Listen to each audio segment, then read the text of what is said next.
আচার একটা হলো চিনি দিয়ে আর একটা গুড় দিয়ে, দেখেন তো কোনটা ভালো লাগে। যে যেটা খেতে ভালো লাগে। আর এটা কিভাবে তৈরি হয়েছে তার রেসিপি নিয়ে চলে এসেছি। দেখতে কতটা সুন্দর আর খেতে। ফার্স্টেই আমি আমগুলো ছিলে, এখন যেহেতু আমের সিজন শেষ, পাকা আম পাওয়া যায়, খুব খুঁজে কাঁচা আম নিয়ে আসছি। খুব ভালো আম বিচি ছিল। তো এগুলোর আমি আধা ঘন্টা থেকে 40 মিনিটের জন্য লবণ পানি দিয়ে ধুয়ে রেখেছি, ভিজিয়ে রেখেছি। যাতে ভিজিয়ে রাখলে এটা একটা উপকার যে আপনার আচারটা ভাঙবে না, সুন্দর থাকবে। তারপর আমি ফ্রাই প্যানে বসিয়ে দিলাম চিনি। চিনি দিয়েছি, আপনার 1 কেজি আম দিলে 1 কেজি চিনি দিতে হবে।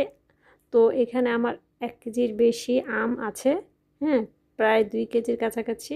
আমি ঝাল আচারও বানাচ্ছি। যাই হোক, এখানে আমি কিন্তু এলাচ দিয়েছি, আর দারচিনি দিয়েছি, আর কয়েকটা তেজপাতা দিয়েছি।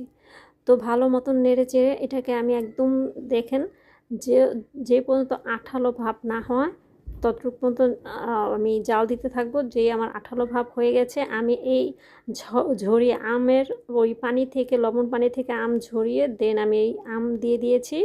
আস্তে আস্তে এখানে আবার এই চিনিটা কিন্তু গলে, দেখেন, পানি পানি হয়ে গেছে। তো এই পানিটা, সম্পূর্ণ পানিটা আবার, মানে চিনির পানিটা একদম আঠালো অবস্থা হবে। দেন আমি এটাকে নামাবো। দেখেন আস্তে আস্তে সব চুষে নিয়ে যাচ্ছে আম চিনিগুলো। আর এদিক দিয়ে আমার ঝাল আচারও তৈরি করছি। ঝাল আচার এর আগে আমি তৈরি করেছিলাম, সম্পূর্ণ শেষ হয়ে গেছে।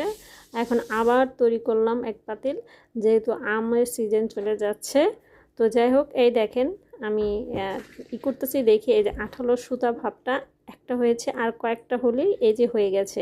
কিছুক্ষণ চুলার মধ্যে রেখেছি, বাস সব শুষে নিয়েছে এবং আমার রেশমি আচার তৈরি হয়ে গেছে। দেখেন মাশাল্লাহ কত সুন্দর দেখতে হয়েছে, লোভনীয়, একদম স্বচ্ছ কাচের মতো দেখতে। মাশাল্লাহ, আলহামদুলিল্লাহ, খেয়েও মজা হয়েছে।